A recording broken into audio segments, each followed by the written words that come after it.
বাংলাদেশ থেকে লক্ষাধিক মানুষ আজকের এই পূর্ণিমা রাতে সমবেত হয়েছে।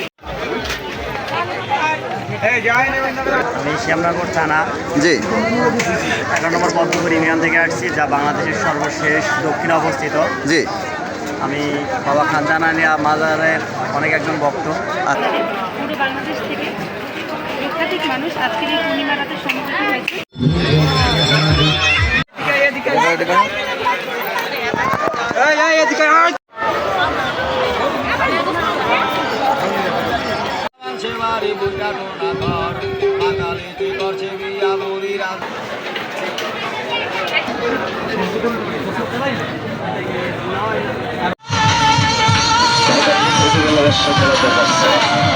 মধু নিয়ে চলে আসবে না, মধু নিয়ে চলে আসবে না।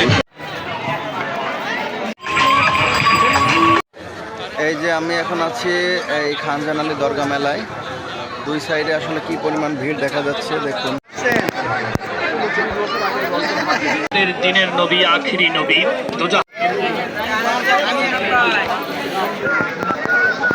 পাল ছিল, শিল ছিল, এইভাবে যেসব পুরা কিছু আছে কেন না নাম্বার নিতে পারেন কিন্তু যাবো না রাস্তা রয়ে গেছে।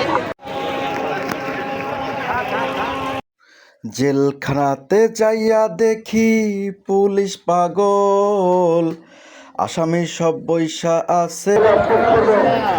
যে মেলা হয় বাৎসরিক মেলা, আমি সেখানে আছি। যে দেখুন আপনারা কি পরিমাণ দর্শনার্থী এখানে হয়েছে, পুণ্যার্থীরা এসেছে সারা রাত। এখানে তারা গান বাজনা করে, অনেক কিছু মানত করে, সব কিছু মিলে এটি একটি অন্যতম দেশের টুরিস্ট স্পট। একই সাথে পবিত্র স্থান খানজান আলী রহমতুল্লাহের মাজার প্রাঙ্গণ এবং দিঘির এই সুন্দর এই জায়গার এই যে মিলন মেলা বলা যায়। এখানে টোটাল এই দিঘির আশেপাশে প্রায় 1 লক্ষ এসেছেন। এই সুন্দর এই জায়গা থেকে আপনাদেরকে জানাচ্ছি শুভেচ্ছা।